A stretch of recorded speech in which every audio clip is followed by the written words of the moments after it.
Helping my stepson Lucas was meant to be a short and easy activity.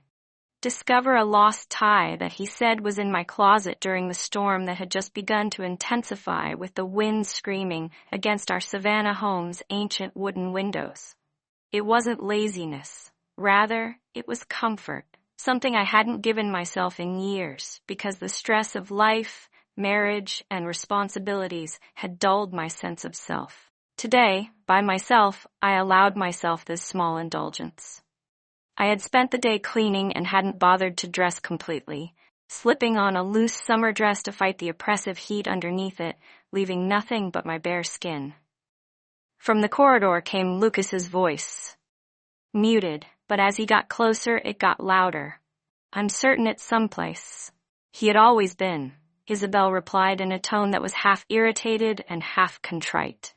Polite, courteous, and even referred to me by my first name, as if the term stepmother were too offensive for him. I waved him in casually and said, all right. As soon as he entered the walk-in closet, he immediately filled the room with a towering, broad-shouldered energy that was equal parts restless and alluring. At the age of 18, he carried himself with an ease that I coveted. Jonathan seemed much more distant and absent than he already was because of Lucas's youthfulness, even if I could see traces of his father in him. The storm outside intensified abruptly, and without warning, the closet door slammed shut behind us. The sound was abrupt, piercing, and final. Startled, we both looked toward the door. Lucas murmured as he moved closer to shake the handle, but it remained in place. Lucas, however, kept wondering. With a slightly accelerated heartbeat, I shifted next to him. "Is it secured?" I questioned in a tone that was more disbelieving than worried. It seemed as though the situation's actuality was starting to seep in, making the closet feel suddenly cramped and the already muggy Georgia July air oppressive. I reached for my phone and said, "Let me try calling your dad." There was no signal, yet the screen came to life. Lucas held his phone up in the same manner, but it was as pointless. His displeasure was scarcely disguised as he continued, "It's this damn storm." The lack of ventilation was oppressive.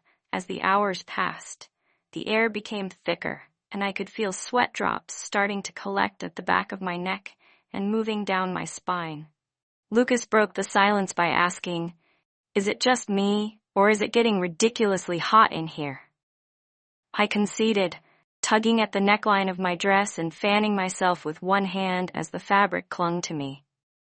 The heat seemed to intensify every sensation, and Lucas removed his t-shirt, throwing it onto a nearby shelf. His skin glistened, the lines of his muscles more noticeable in the dim light of the closet. Even though it was such a basic deed, it felt unique because of the closeness of the little area. "You ought to follow suit." "Not to be strange, but you look like you're going to overheat," she added, pointing to my outfit. Paused. For reasons I couldn't quite pinpoint, my heart was pounding. He was correct that the heat was unpleasant, but I was also quite conscious of the fact that I was naked. And the idea of standing there without any clothing made me blush for reasons unrelated to the heat. I forced a grin and added, "I'll manage." He arched an eyebrow, but didn't pursue. Rather, he sat on the floor, leaning back against the wall, and I couldn't tell if he was looking at me out of worry or anything else. With a casual tone, he responded, "Suit yourself." I glanced aside and seemed to be preoccupied with my phone, even though there was a glimpse of something deeper in his eyes. However, there were no messages or other distractions on the screen, so all I could think of was the intense heat and Lucas's presence. As the minutes passed slowly, I finally gave up. I turned my back to him, slipped my dress's straps down my shoulders, and let the fabric pull around my waist. I kept my arms crossed over my chest, facing the wall, feeling the cooler air touch my bare skin. He could feel his eyes on me, and the silence between us was deafening. "All right, fine," I said, my voice tinged with resignation. The weight of unsaid thoughts about things none of us dared to discuss was more than simply the lack of sound. After a pause, he continued, "You don't have to be so modest." His voice was low and almost playful, and I turned to face him while keeping my arms crossed. With a stronger tone than I meant, I answered, "I think I have every reason to be." He laughed. It's fair enough that he was gently putting his head back against the wall, but his eyes were probing and unwavering, and I could feel the heat of it as if it were a physical touch. When the hours passed, the heat seemed to blur the boundaries of propriety. Every movement and glance carried an undercurrent of something neither of us could name, but both of us felt. And just as I was starting to wonder how much longer we could endure this stuffy space, a distant noise broke the silence. I turned away, but the damage had already been done. It was subtle, nearly undetectable, yet sufficient to bring me back to the present. "Lucas, what was that?" His voice broke the brittle silence as I inquired. I listened carefully while holding my breath. I was certain that this moment, this tension, was irreversible. It may have been nothing, or it might have been the sound of salvation. It had already left its mark in ways I didn't fully comprehend. The closet had turned into a suffocating prison, and every second seemed to increase the tension because of the unspoken presence of Lucas sitting a few feet away. He had taken off his shirt earlier, and his sweat was glistening on his skin, catching the dim light as it filtered. The air was getting heavier by the second, thick and oppressive like a smothering blanket. Each breath felt laborious, pulling the stagnant heat into my lungs and leaving behind an uncomfortable cling sensation on my skin. He muttered, "It's unbearable in here." I attempted to ignore him through the gaps in the door, focusing instead on the ineffective screen of my phone and pretending to search for a signal that I knew would never arrive. In reality, though, I could feel his presence in the room, humming and alive like an electric charge. The heat and stress had made his voice rougher and deeper than normal. He moved. He closed his eyes and leaned his head back against the wall. "I'm not sure how long we can sit." As I pulled at the hem of my garment, I nodded absently. For the first time, I was relieved that Lucas wasn't staring at me. "You should probably take that off," he said abruptly, his voice piercing the silence like a knife to my heart. The fabric was clinging to me, damp with sweat, and every movement made it stick uncomfortably to my skin. I could feel beads of moisture trailing down my back, pooling at the small of my spine. He opened his eyes and stared at me, his gaze firm and unrelenting, and I hesitated, wondering whether I had heard him properly. "Your dress, you're sweating buckets, and it's not like anyone's going to see," I said, my voice harder than I intended. The words are, just us, just us." "I'm okay," I said too fast, and his lips curled into a slight smile as if he'd caught me in a lie. The words lingered in the air, heavy with a meaning I couldn't quite identify, or perhaps didn't want to. He leaned forward a little and said, "You don't look fine." Although it was a subtle movement, it felt magnified in the small space, and I could now see the faint sheen of sweat along his jawline as it traced the curve of his neck and vanished beneath his jeans waistband. I took a deep breath. I felt as though the closet walls were closing in on me, making me face something I wasn't prepared to face. I suddenly became acutely aware of everything, including the heat, the sound of my own breathing, and the way my dress clung to my legs. "Oh, manage," I muttered, scarcely raising my voice above a whisper, and he leaned back once more, his face impassive. "Make yourself comfortable." The ensuing hush was deafening. Even though he was no longer staring at me directly, I could still feel his gaze on me. It was the kind of awareness that seeped into your skin, making you acutely aware of every breath and movement. Eventually, the intense heat and the damp fabric of my dress became too much for me to bear. I turned my back to Lucas and sighed as I grabbed for the hem and pulled it over my head in a single move. I folded the dress neatly and put it on the shelf, keeping my arms crossed over my chest as I turned back around to Lucas's eyes. My eyes met his, and for a little while, neither of us spoke. The colder air on my skin did little to stop the heat that was crawling up my neck. His eyes darted down for a moment, so fleeting I could have sworn I saw it, but there was no mistaking the fire in his face. "That wasn't necessary for you to accomplish," he added, his voice now reduced to a whisper. I couldn't take it any longer. Even though my heart was racing in my chest, I tried to keep my tone light as I responded. He nodded, his gaze resting on me for a brief second before he averted his gaze. The tension in the room was evident, a weighty, unsaid issue that none of us feared to confront. "Do you think we'll be discovered soon?" he inquired. His voice broke the quiet and I said, "I don't know." I sat down on the floor across from him, and while the cool wood felt good against my skin, it didn't do anything to quell the storm that was building inside of me. For a time, we sat in that position. I tried to concentrate on anything other than him. The pattern of the wood grain, the subtle cedar scent that permeated the air. But it was ineffective because I could feel his presence physically. The heat of his body radiating across the small space between us. And even though I knew it was wrong, I told myself I was just imagining it. The silence that stretched between us was only broken by the distant rumble of thunder or the occasional creak of the house. "You're different than I thought you'd be," he began abruptly, his voice quiet and almost reflective, his eyes seeming to linger a bit too long. I furrow my head and say, "What do you mean?" "Huh," he shrugged. "I don't know. You're just not what I expected, so I didn't know how to respond, so I just leaned back against the wall and tried to ignore how his words made my stomach twist in an unfamiliar and unsettling way.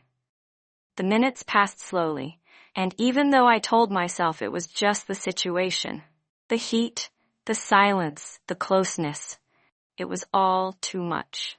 As the storm outside continued to rage, the storm inside the closet was only getting started. And as Lucas moved slightly, his knee brushed mine, and I realized that no amount of distance or lack thereof could change what was already happening between us.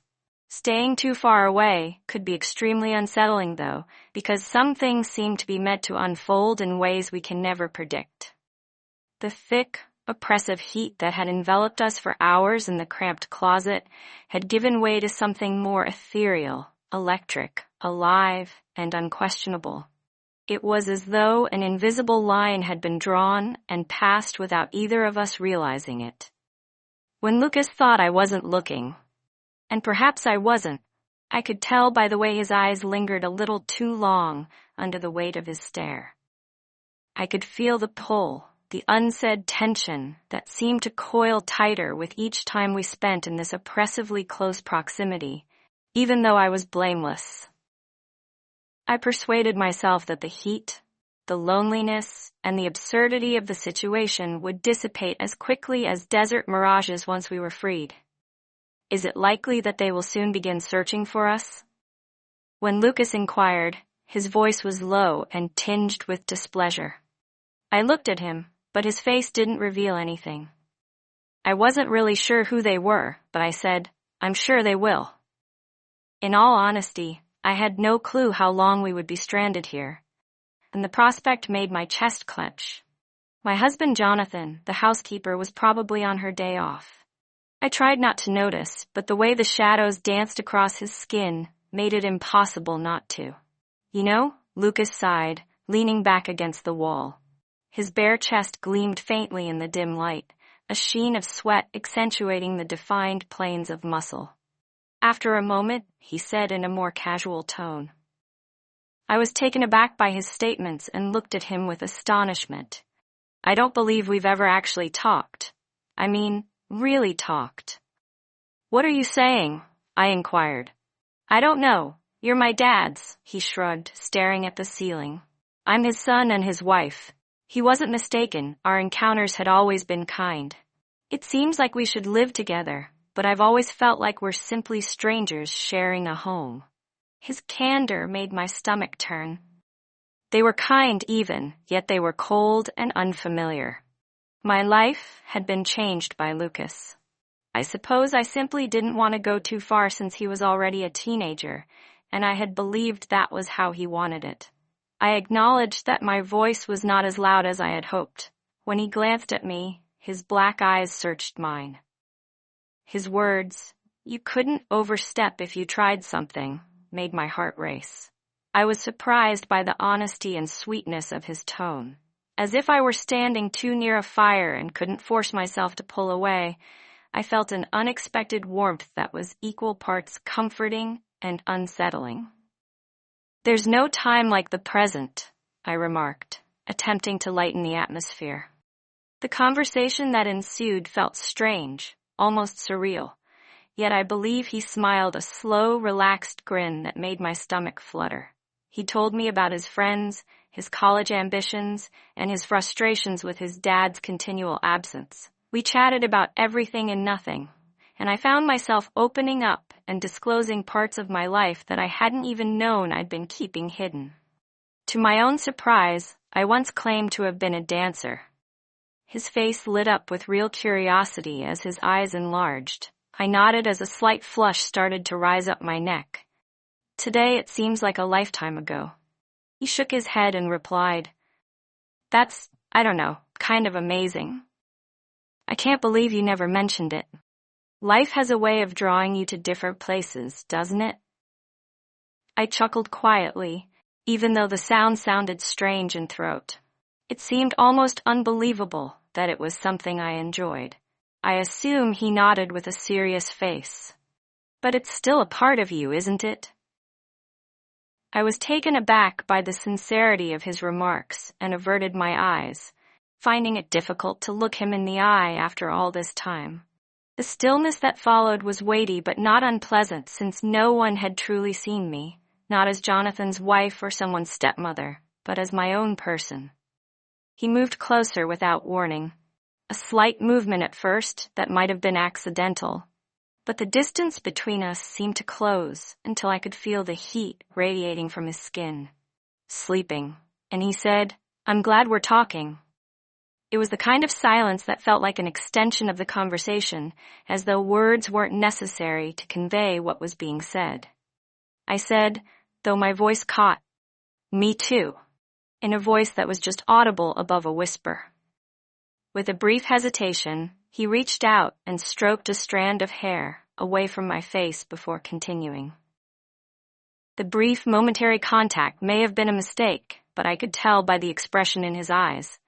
If not, my breath caught, and I stopped, not knowing what to say or do. The phrase stuck in my throat, and I turned away, my heart thumping so loudly I was certain he could hear it. The air between us seemed electrified, sparking with an intensity that was both exhilarating and scary. "It's all right," he said in a calm, grounded voice. Even though I had no idea what he meant, I wanted to trust him at the time. I wanted to think that everything might work out. I knew deep down that some lines once crossed couldn't be uncrossed, and as his hand hovered near mine, the slightest hint of contact sending a shiver down my spine, I realized we were teetering on the edge of something neither of us fully understood. Outside, the storm raged on. The strange, unexpected connection we'd found wasn't as dangerous as it felt until he met me. The air inside the cabin might feel heavier now, not just from the oppressive heat, but from something invisible yet tangible, a tension so thick it was impossible to ignore. The wind howling against the house's walls was part of a different kind of storm that was brewing inside, quieter but no less destructive. As the minutes turned into hours, I couldn't get rid of the feeling that we were approaching something inevitable, something that would change everything. But I wasn't sure how or when. I told myself that it was only the intense heat that was making me feel this way. But Lucas's eyes betrayed him and lingered, flitting over me with such intensity that I moved, crossing my arms. Lucas sat across from me, his stance relaxed, across my chest, as if it would be enough to protect me from the tempest that was building inside of me. My skin was drenched in perspiration. My dress had been thrown away earlier to avoid the oppressive heat, leaving me exposed and vulnerable. I felt the flush crawling up my neck and collecting in my cheeks, and I felt guilty for wondering whether he saw. He did, and his eyes met mine. I turned away quickly, pretending to adjust my hair, my fingers trembling slightly as they brushed against the damp strands. But he locked me in place with a look that was equal parts curiosity and something deeper, something I wasn't ready to name. "You're quiet," he said, his voice steady and low, the kind of voice that demanded attention. Even to my own ears, my forced laugh sounded empty. "What can be said? Sweating like we're in a sauna, we're confined to a closet." He grinned. "It's not exactly the best place for a conversation." His slow, uneven smile softened his face, but it didn't stop my pulse from thumping. "That's fair," he responded. "However, I don't mind." I scowled, not sure what you meant by he, pausing, perhaps considering what he was about to say. "I don't mind being here, really. It's hardly the worst thing in the world with you." I felt the knot in my stomach tighten as I swallowed hard. "You're just saying that because we don't have a choice," I said, trying to sound dismissive, but my voice faltered, betraying me. Jana pointed to the floor well. The weight of his words hung between us, heavy and undeniable. He leaned forward slightly, his knees supporting his elbows, and the motion drew him uncomfortably near. He murmured gently, his eyes never leaving mine, "I don't think that's true." Yes, my breath hitched, and I experienced a surge of heat that was unrelated to the stuffy room temperature. I turned my head away, glancing at the walls, the floor, and anything else but him. But it didn't help, since I could still feel him physically pressing on me. "This is absurd," I told myself more than he did. "What does he want to know?" He motioned hazily between us during the entire scenario in a tone that was truly interested, as if he didn't already know the answer. But he didn't respond. Instantly, and when I eventually had the courage to glance at him, I saw that he was observing me with an expression that was hard to read. It wasn't one of annoyance, rage, or even laughter, but rather something more profound. Anything that caused my hands to shake and my heart to accelerate. Then he responded, "I don't think it's ridiculous." I glanced at him, thinking, "You don't know what you're saying," as he spoke in a low but forceful tone. "Yes, I do," he said in a whisper, his eyes unblinking, "and so do you." My air rushed out of my lungs as the words struck me like a physical blow. The terrible, indisputable reality was that he wasn't wrong. So even though I wanted to fight with him and tell him that he was wrong for shutting down whatever this was before it got out of hand, I couldn't. This unsaid feeling between us was getting stronger by the moment, and I could feel it too. It was in the way his speech seemed to envelop me, like a tender touch, the way our eyes locked, and the way my body reacted to him, in spite of my best sense telling me to stop. I started, but as he drew nearer, he closed the gap between us in a single, smooth sweep, and the words died in my throat. Though the words seemed faint even as I uttered them, he questioned in a voice that was barely above a whisper now, because it's not right. His hand extended out and then brushed across mine, sending a shockwave through me that was nearly painful. His fingers lingered, making tiny, delicate circles across my flesh, and I froze, unable to move or breathe. I closed my eyes and tried to block out the sight of him, the feel of him, and the sound of his voice. But it didn't help. He was all around me, engulfing me in a tidal wave of emotions, and I wasn't prepared to face this. "It doesn't feel wrong," he whispered, his voice soft and full of something I couldn't name. I muttered to myself more than to him, "Can't happen," but he answered, "It already is." He leaned in slowly, giving me every chance to pull away to stop this before it got any worse. But I chose not to. His words were a quiet confession. I opened my eyes, then met his gaze, and for a moment everything else vanished. The heat, the oppressive air, the storm raging outside, everything except the two of us, and the delicate, precarious thing we were teetering on the edge of. I was unable to, and it felt like a spark starting a fire when his lips finally touched mine. The kiss was gentle at first, timid and probing, as if we were both exploring the limits of this new, unexplored area, but it didn't last long. The hesitancy vanished, replaced by something more profound. That had been blazing for far too long. As the world around us appeared to fade and blur, my hands made their way to his shoulders and gripped him fiercely, something primal and devouring. Holly laughed as she peered out from under his shirt, and I grinned as I felt the heat of his flesh beneath my fingertips and the quick throb of his heartbeat against mine. It was addictive in a way I couldn't describe. I pretended to feed it for a while, allowing myself to lose myself in it, in him, in the uncontrollable surge of emotions. However, reality slammed back, and I withdrew, breathing in ragged breaths as I attempted to gather myself before I saw JN.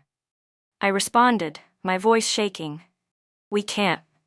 This was not contested by him. Time passed, but the expression in his eyes made it clear to me that this was far from done. And while the storm outside raged on, I couldn't help but wonder how long we could control our own storm. Lucas sat opposite me, his posture relaxed but his eyes fixed on mine with a kind of quiet determination that both unnerved and intrigued me. His gaze was steady and unwavering, as though he were silently daring me to acknowledge what had happened. And I couldn't. The storm outside had subsided, leaving only the oppressive silence of the house and the weight of what had just transpired. The kiss had left my lips tingling, a phantom sensation that persisted despite my efforts to divert my attention. Lucas's question was gentle yet purposeful, cutting through me with a sharp edge. I turned away, pressed my back against the wall, and tucked a damp strand of hair behind my ear with trembling fingers. My heart was thumping so loudly that it seemed like the sound filled the entire closet, an unrelenting reminder of the chaos swirling inside me. "We should just forget it," I said, barely raising my voice above a whisper.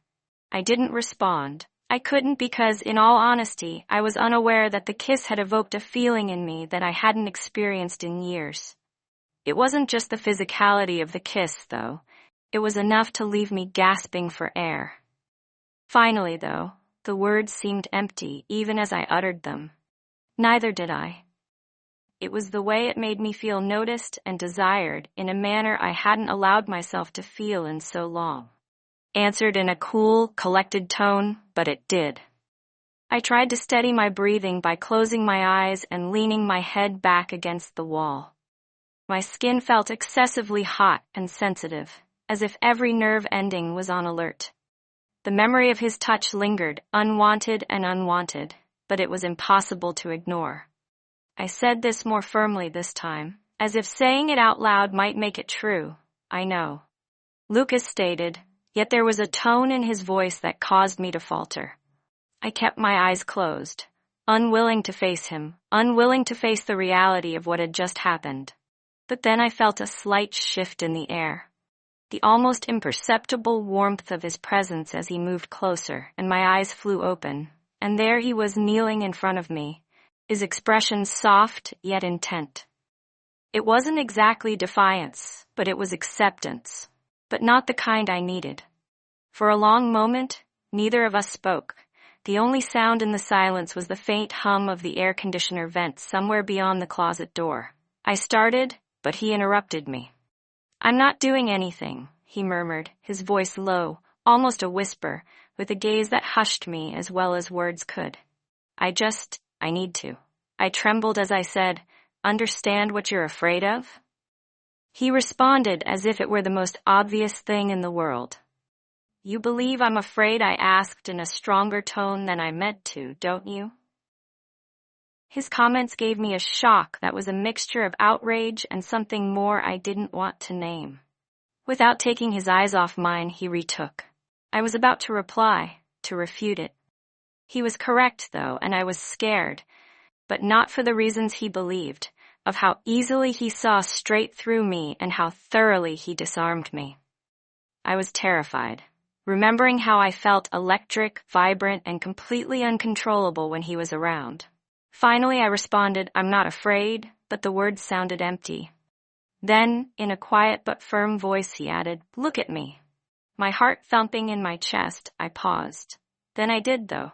I glanced at him, and the sight I beheld caused my breath to halt in my throat. His eyes were pure and unadulterated. There was no pride or entitlement, just honesty, and it was that sincerity that frightened me the most. "Can you see it now?" he inquired. Despite my trembling voice, he added, "This isn't just whatever you think it is." He spoke in a barely audible whisper. "See what I managed," he said. "It's real. You feel it too, don't you?" His words were weighty and unavoidable as they lingered between us. Even as my thoughts cried out for me to stop, I eventually murmured, "I can't do this." I wanted to deny it, to tell him he was wrong, but the truth was written all over my face in the way my body betrayed me and leaned toward him. I broke my voice. "Yes, you can," he responded in a firm, uncompromising tone. "You're simply afraid." Oh, I started crying, a mixture of annoyance and something more profound that I couldn't identify. "It's not that easy," I muttered. He continued, "It's not. Maybe it is." And before I could reply, his hand came out and touched me. It was a gentle, hesitant touch, but it gave me a start that made my breath catch. "Please." "Huh?" I whispered, even though the word sounded weak to me. "I just can't pretend this isn't happening," he murmured, his voice full of a quiet intensity that left me gasping for air. "I'm not trying to hurt you." In order to inform him, I wanted to dispute. He was incorrect, but I had to say what needed to be said since he wasn't. "The family is going through a really trying period," and as his fingers intertwined with mine, his touch both soft and purposeful, I sensed a change inside of me that I was unable to resist, no matter how hard I tried.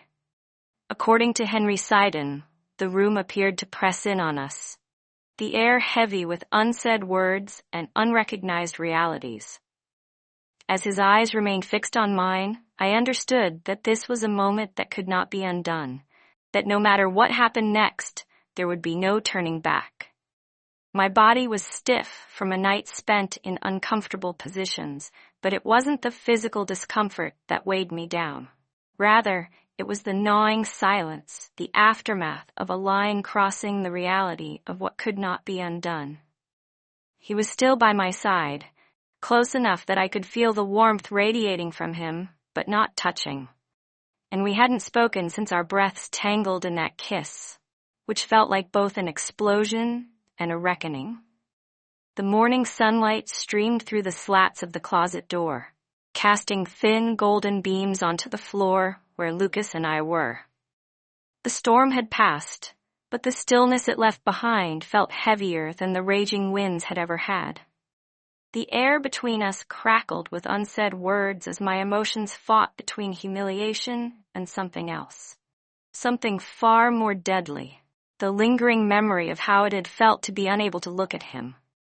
I gazed at the sliver of light flowing over the floor, trying to ground myself in its simplicity and purity, as if it might wash away the storm that had risen inside of me overnight, along with questions I didn't want to answer and realities I wasn't prepared to confront.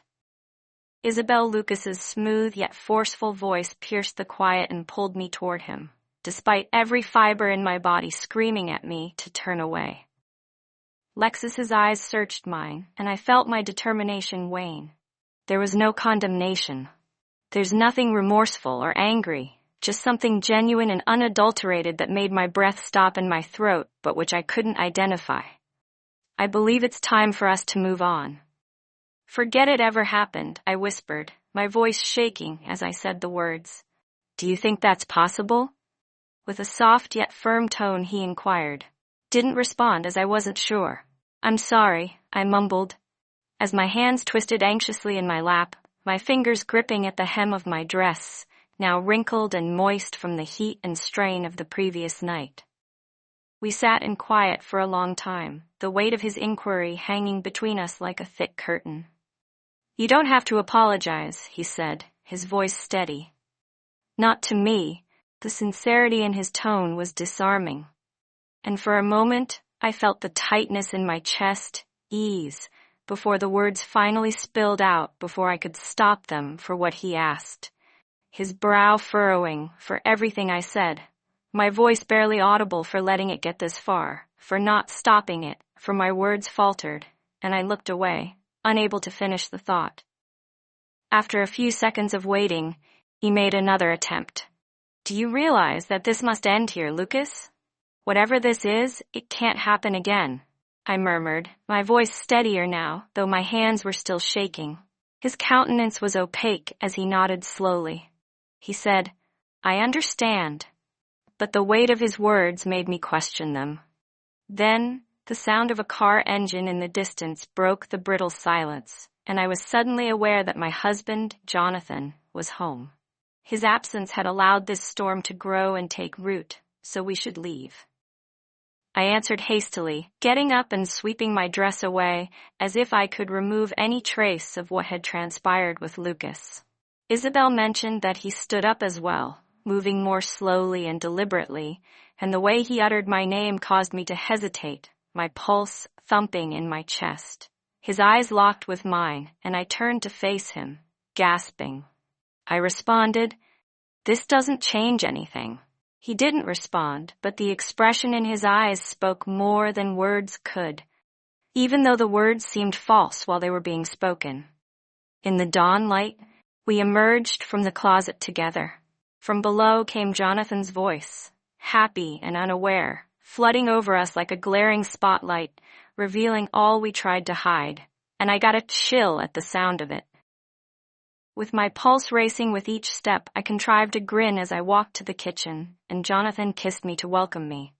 He replied, "Morning, love," in a light and easy tone, his warmth a sharp contrast to the chilly knot of guilt in my gut. "Is everything okay?" I said, "Fine," with the lie coming out naturally. "Just have a long night, Lucas." A second later, with a deliberately neutral look, he entered the room and greeted Jonathan with the same easy familiarity.